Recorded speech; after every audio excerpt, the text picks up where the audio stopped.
and some brass players behind the barrier over there, because we like to separate brass because they're just monsters, you know. So on your new CD, you take on some other people's signature songs, and then there's When You Wish Upon a Star, which of course was Jiminy Cricket, and then you.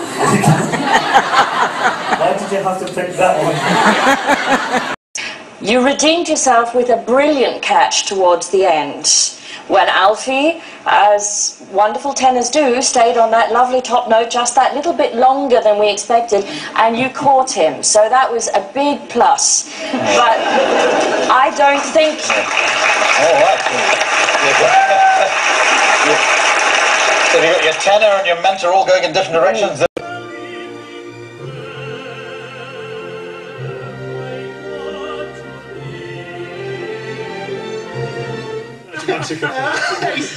He's just said I always walk in slow motion. Come on, it's lovely. Very good. You were reluctant though, weren't you? I was all the way through. You seem to have been quite reluctant. I've got to say I was a little bit reluctant until I fell in love with a girl who was going there as well, and so I ended up going every week after. Oh, you're so easily led to boys, aren't you? But it was actually... At what stage then in this career, this reluctant career, which finally you've ended up a superstar? I didn't want to come this morning. No.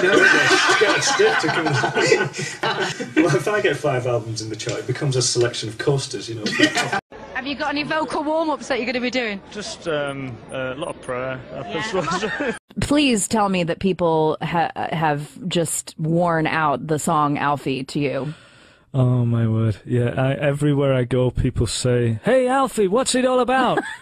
It's like, you know, hey, that is so hilarious. That is the first time I've ever heard that. You Fresh are so as a daisy. Fresh as a daisy, that joke is. I was asked this morning, would I ever sing that song? And I can swear on my life, I will never, ever sing that song. That's a good answer. Haunted me for... That's the right answer. Okay, so what's that all about then, Alfie? You know, I've never heard that before. No. I'm surprised you haven't sung it on this album. No, I'm saving it. I'm saving that one. Good. Just give us a song, Alfie. And I did ask you, have said you will before the end of the programme. Well, the cheque that you just wrote for me really helped as well.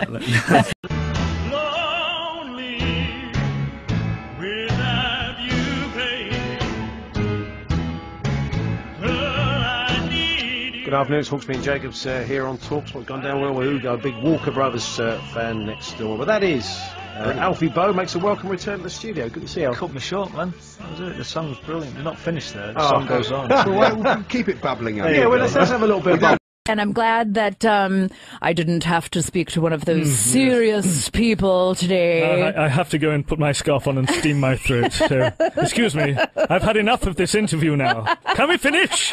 Please. Oh my goodness. Oh, Alfie Boe and his diva fit, everyone. How do you train every day for it? Scales. I do. You know, what, musical fish? Scales. Yeah, I eat a lot of. I descale myself every morning. Hey! Right. What advice can you give Michael and I for our Christmas CD? He's just written here we need to launch a Christmas CD, a sing-along country western classic to go along with our radio show. Any tips? You know, I think maybe the album could be an instrumental album. That would be pretty good. So, Alfie, you're going to introduce the next number. I'll leave that to you. Yes, Matt did want to sing some Shawaddy Waddy, but they wouldn't let me. Well, I think you're looking good. Thank you. He says he's got a broken nose and bruises all over his face, which is makeup. I hasten to add. Yeah. But it's not the notes from the director. From Penny hasn't been hitting me saying you're doing this wrong. No, she hasn't. And the wig is something else, isn't it? Absolutely, that takes its own curtain. What about opera singing now? I mean, it seems as if I can see the immediate appeal for anybody looking to listen to you sing of the songs that are on this album. Yeah. But the opera singing, you said that you really enjoyed performing it. Is it a bit on the back burner, or is it put to the one side now? No, I'm not closing any doors by any means. You know, if the opportunity arises to do a role that suits me and it's in the right period of time and it fits in well with other things that I'm doing and they pay me a lot of money, then yeah, I'll do it. You know. I have the unenviable task, perhaps, of making the Metropolitan Opera channel happen here at Sirius XM, as well as this channel on Broadway. Okay. And You realise we got really serious then when we I know. We went, well, like I said, I had to flip that switch, just like I did in the opening when I surprised you. Metropolitan Opera, yes, very serious. Yes, serious it's very serious. Opera people are very serious. Yes, they only drink water. Which kind of music is your favorite to sing? Punk rock. Is there a secret rock star in there waiting to come out? In me? Oh my goodness, yeah, man. If I get the chance to rock down, I'm growing the hair. So. You've got the rock star hair. It's all ready. It's all ready to go. Is there a place also, though, for songs that don't mean anything but just sound good? Yeah, those are the ones I sing in the shower, I think. What style of music do you really like singing best? Because I always tell you're not actually a great opera fan. No, I like singing thrash metal and punk. Really? No. Where does such a big voice come from? You're a fairly slight bloke. Oh, it's a tape recorder. Just from my back pocket. It's very good. Your lip syncing was outstanding. There you go, man. Can it sustain an hour and a half tonight, 3 nights running? That's the problem. The interval, I just turn the tape over. And you just say, look, if you loved the first half, you are going to adore the second half. It's exactly the same. Except if the batches are running down, it's a little bit What happens if suddenly you're spied out at dinner and you're meant to be still on stage? That's happened. So effortless, your voice. I don't know how you do that. There's no feeling. You just feel as if it's entirely easy. I'm sure it's not, though. It's a tape recorder in my back pocket, man. That's Everybody seem to be a running stranger. No mother or dad, not a friend could I see. They knew not my name. You're a family man. If, kids and if whatever want to go into the arts, would you encourage it? Absolutely, yeah. My little girl, she's great. She's dancing and singing around the house already. She tells me to shut up, though. Every time I open my mouth to sing, she says... It doesn't stop, okay, no, let me tell you. Is it not stop? No, it gets worse.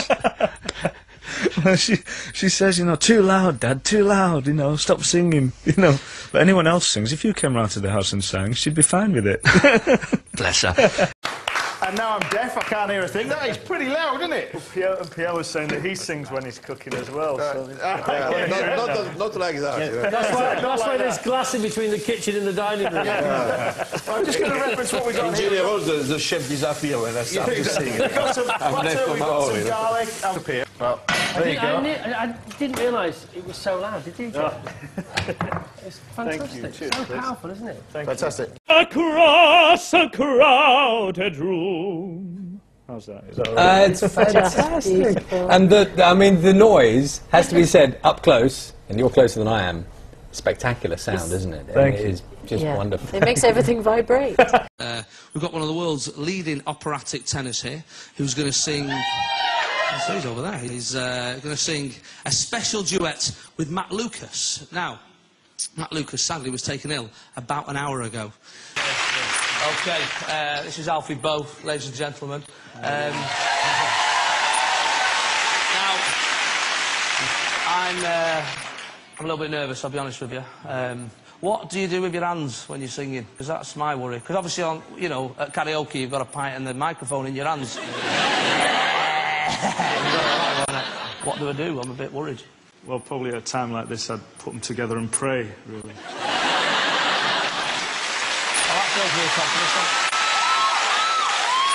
You were born singing, right? I sang from a very early age, yeah. I was saying after I left you, the thing about you is you could read the Yellow Pages and it would sound dramatic and it would have pathos. There's something tragic about your voice that moves us, and I mean that in the nicest possible way. Do you know what I mean? Thank you. Well, I'm thinking of doing the Yellow Pages for my next album, maybe. I might just read that. How would you sing Alex Belfield Productions 0207 976 4444? With a lot of passion. I would sing it with a lot of passion, man.